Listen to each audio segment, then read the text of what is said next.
Good evening. It is March 7th.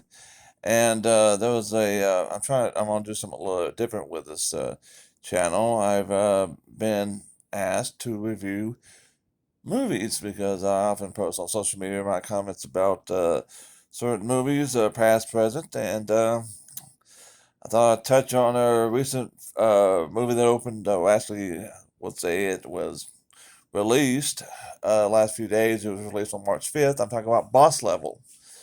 And I just want to say this is actually a pretty good sci fi action comedy. I think that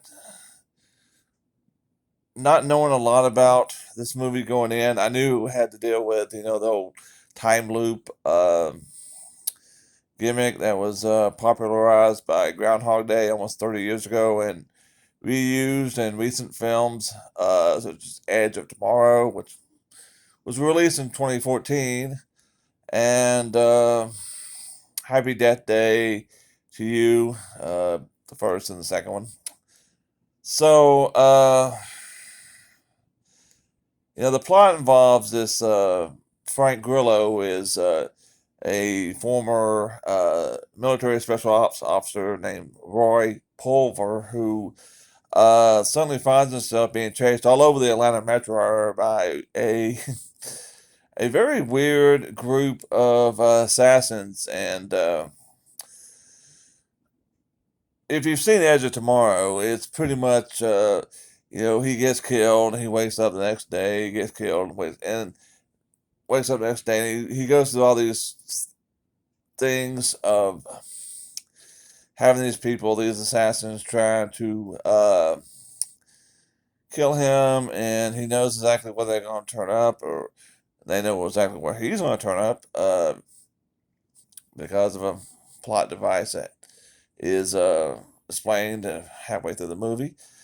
But it is actually a pretty good action flick. I think I've not really been a big fan of Frank Grillo, and that I think works to a lot of viewers' advantage. I once said that Edge of Tomorrow is a good movie for people who do and do not like Tom Cruise because he dies. His character dies, not Tom Cruise himself, but his character dies several times in the movie. So if you don't like him, you can enjoy seeing him die some rather funny and painful deaths. And Frank Grillo, they really pushed the level of the R rating in this movie. I swear, uh, I think he gets his head chopped off like a gazillion times, well not a gazillion times, but I mean, no spoiler alert. I mean, that's what the whole movie's about. Him being chased by these people who are killing him, and they're very clever group of people. One of them is a dwarf who puts a bomb on him, make him explode. Another one is an Asian young Asian woman who, after slicing off his head, she has this mantra, and you probably already heard it by now. It's "I am Guam Yin," and Guam Yin has done this. And then there's these two German twins, these who chase him, and a lot of other people. He assigns them names, and I guess because he just wants to know who's killing them. So, uh, but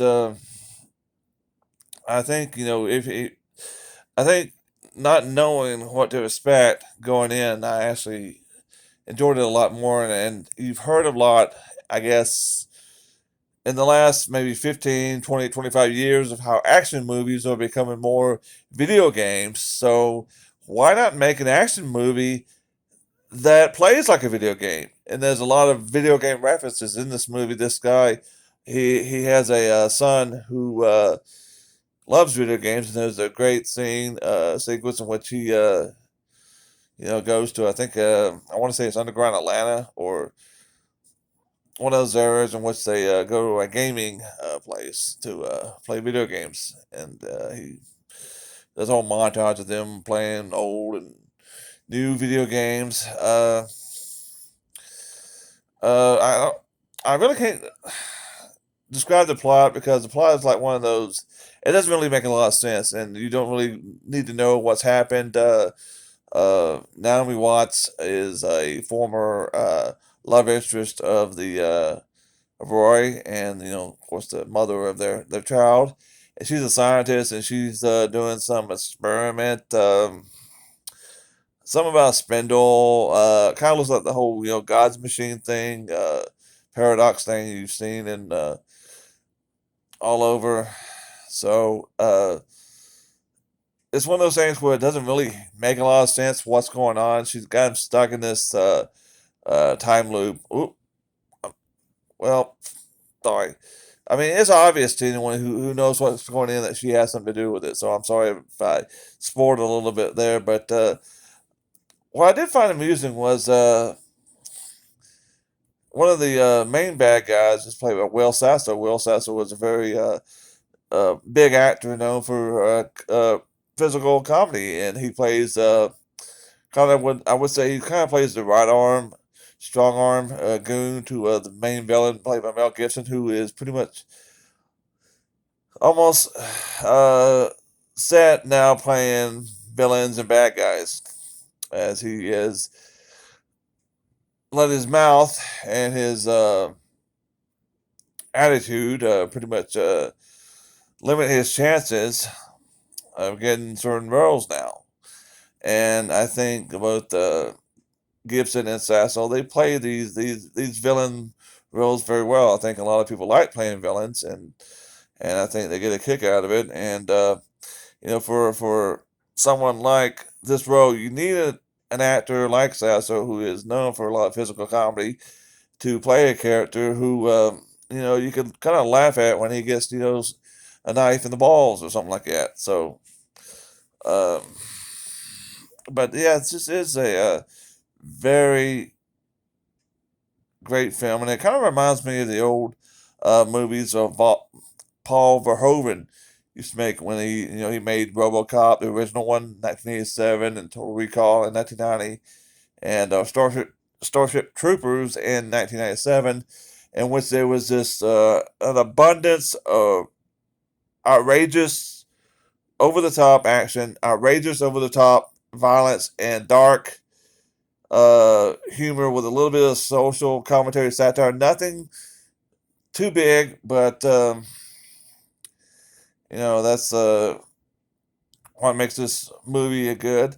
And it's only about an hour and 40 minutes, so it's pretty much standard. It's not too long. It's not too short. I think it's runs about as long as it needs to run. And even though it's not exactly the best film, I don't think it'll probably end up on a lot of year-end best lists. I do think it is a movie that a lot of people can just watch for maybe an hour and a half and just forget about everything else. Uh, what's interesting was that this movie was originally supposed to come out 2 years ago. It was filmed in Atlanta, Georgia, and other parts of Georgia in 2018. And I read somewhere that it was supposed to come out in 2019, but something happened, and now it ended up on Hulu.